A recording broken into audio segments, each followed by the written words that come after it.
You're in a meeting, a class, or a small group, and it happens. Someone suddenly says, "What do you think?" or calls your name out of nowhere. Every head turns toward you. Your heart jumps, your throat tightens, and your brain does that horrible white screen thing. The ideas you had 5 minutes ago vanish. You mumble something half-formed, say, "I'm not sure," or default to, "I don't know." Even though later you'll think of 10 smart, insightful things you could have said, at a gathering it's the same. Say something funny. Tell us about yourself. And your mind locks up while everyone stares. Meanwhile, some people seem to light up under that spotlight. They love quick answers, improv, snappy comebacks. You feel like your wiring just isn't built for that and quietly wonder, why do I fall apart when I'm put on the spot? What's wrong with me? If sudden attention makes your mind go blank, but you think clearly once the moment has passed, what psychology says about people like you is something most of us are never told. It might completely change how you see this slow side of yourself. After a while, people start giving this side of you a name. You need to think faster.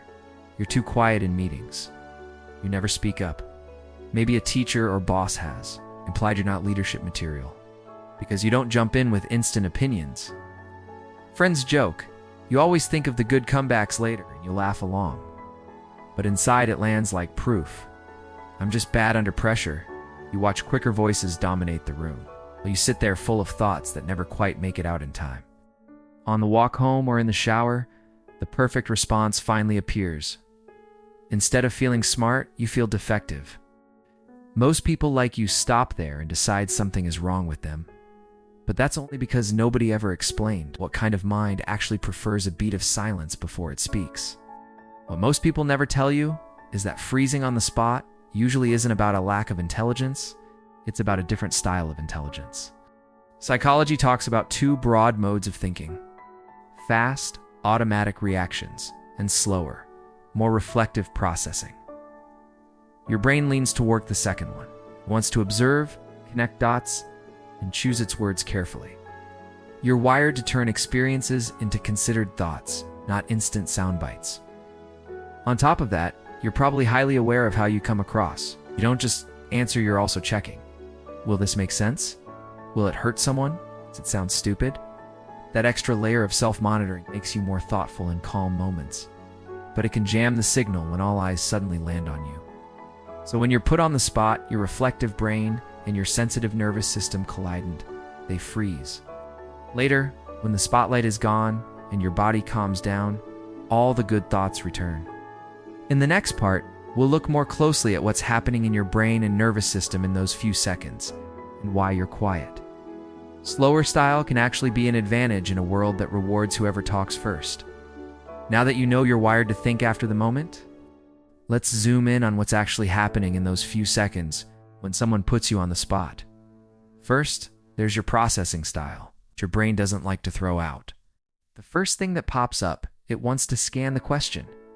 Remember what's already been said, check it against what you know, and then build an answer. That takes a few beats. In writing or one-to-one conversations, that's your superpower. You're the one who notices nuance, sees patterns, and says the thing other people wish they'd thought of. In a sudden answer now moment, that same depth just doesn't have time to load. Then there's your self-monitoring. While some people talk and tidy their thoughts as they go, you're trying to edit before you speak. You care how your words land. You don't want to ramble, offend, or sound foolish.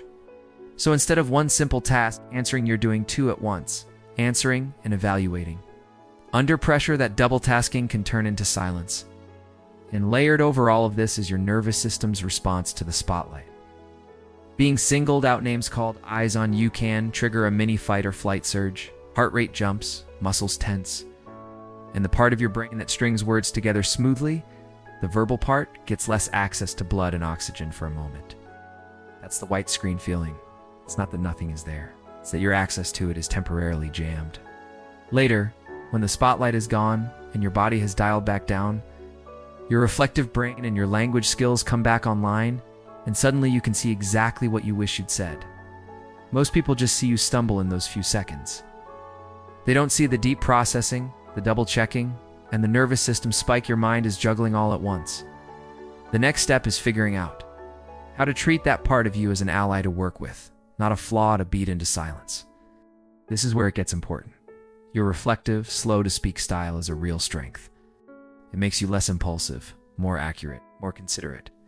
People can trust that when you finally say something, you've actually thought about it. But that same wiring can quietly slide into avoidance if you're not careful. You start dodging any situation. Where you might be called on, you convince yourself, I have nothing to add, unless you've rehearsed it perfectly in your head. On the outside, it can look like you don't care or have no opinions. On the inside, you're overflowing with thoughts. You're too tense to share in real time. The question to start asking is, am I honoring my need to reflect or hiding from growth because I'm afraid of being seen mid-process and imperfect? When you see it this way, your story stops being, I'm slow and bad under pressure, and starts sounding more like the truth. You have a reflective, high-awareness mind in a culture that worships whoever talks first. You're not empty-headed. You're someone whose best ideas arrive once your nervous system has room to breathe. That's not a defect. It's a different rhythm. The work now isn't to turn yourself into the loudest person in the room. It's to work with your wiring. When you can ask for a beat, let me think about that and get back to you. Prepare a few points ahead of big meetings. Notice where your style already shines. Writing one-to-one conversations, problem solving. Deep talks, give those spaces more weight in how you judge yourself. You don't have to speak instantly to be valuable. If this felt like someone finally explained why your mind goes quiet under pressure, but loud later, you're not alone, and you're not broken for needing a moment before you speak.